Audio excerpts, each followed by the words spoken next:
രാവിലെ ബ്രെഡും ജാമും തന്നുവിട്ടാൽ മതിയോ സ്കൂളിലേക്ക് എന്ന് ചോദിച്ചതും മയൂസിൻ്റെ മുഖം വാടി. ബ്രെഡും ജാമോ എന്ന് തിരിച്ച് എന്നോടൊരു ചോദ്യം. കുട്ടികൾക്ക് സാധാരണ മധുരത്തോട് കുറച്ച് താല്പര്യമൊക്കെ കാണുമല്ലോ. ഇത് നേരെ തിരിച്ചാണ്. മധുരം തീരെ താല്പര്യമില്ല. ജിലേബി, ലഡു, ഹൽവ, പായസം ഇതൊന്നും വേണ്ടേ വേണ്ട. പിന്നെ വളരെ ഇഷ്ടത്തോടുകൂടി കഴിക്കുന്ന ഒരു ഐറ്റം ഉണ്ട്, ഐസ്ക്രീം. ഐസ്ക്രീം ഇഷ്ടമാണെന്ന് കരുതി നിർബന്ധം പിടിക്കലൊന്നുമില്ല. വാങ്ങിക്കൊടുത്താൽ കഴിക്കും, അത്രയേ ഉള്ളൂ. തലേന്ന് രാത്രി തന്നെ ബ്രേക്ക്ഫാസ്റ്റിനുള്ള കറി ഞാൻ റെഡിയാക്കി വയ്ക്കും. കാരണം എനിക്ക് രാവിലെ ചെയ്യാൻ നിന്നാൽ സമയത്തിന് മയൂസിന് കൊടുക്കാനും കഴിയില്ല.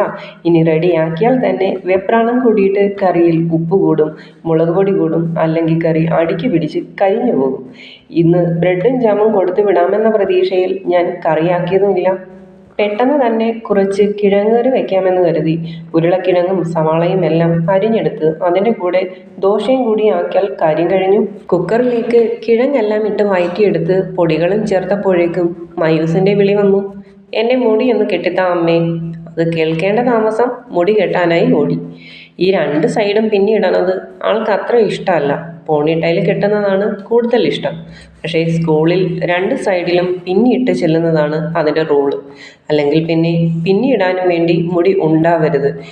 ഇനി ഈ മുടി വെട്ടിക്കളയാൻ താല്പര്യമില്ലാത്തതുകൊണ്ട് തൽക്കാലം ഇങ്ങനെ കെട്ടിയാലേ പറ്റൂ. മുടികെട്ടൽ കഴിഞ്ഞ് തിരിച്ചു വന്നപ്പോഴേക്കും എൻ്റെ മഞ്ഞ കളറിൽ ഇരിക്കേണ്ട കിഴങ്ങ് കറി കറുത്ത കളറായി മാറിക്കഴിഞ്ഞു.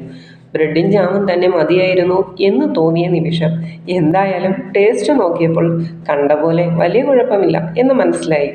കറി സെറ്റായപ്പോഴേക്കും 5-6 ദോശ കൂടി ചുട്ടെടുത്ത്, കുഞ്ഞു ദോശയാണ്, ടിഫിൻ ബോക്സിൽ ഒരു 3 ദോശയും കറിയും വെച്ച് ബോട്ടിലിൽ വെള്ളം നിറച്ചെടുത്തു ആദ്യം തന്നെ ബാഗിൽ വെച്ചു.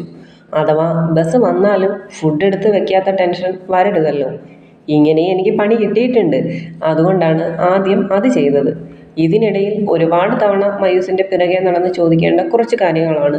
ബാഗിൽ ബുക്കെല്ലാം എടുത്ത് വെച്ചോ, പേന വെച്ചിട്ടുണ്ടോ, കർച്ചീഫ് എടുത്തോ, ഇതെല്ലാം പാവം എടുത്ത് വെച്ചിട്ടുണ്ടാവും. എന്നാലും ഞാനിങ്ങനെ ചോദിച്ചുകൊണ്ടേയിരിക്കും. പിറകെ നടന്ന് 1-2 ദോശ കഴിപ്പിച്ചപ്പോഴേക്കും ബസ്സിൻ്റെ ഹോണടി കേട്ട് തുടങ്ങി.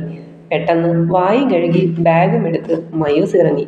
അങ്ങനെ ഇന്നത്തെ മോർണിംഗും പതിവ് പോലെ കഴിഞ്ഞു. അപ്പോൾ ഓക്കെ ഗായ്സ്, ബൈ.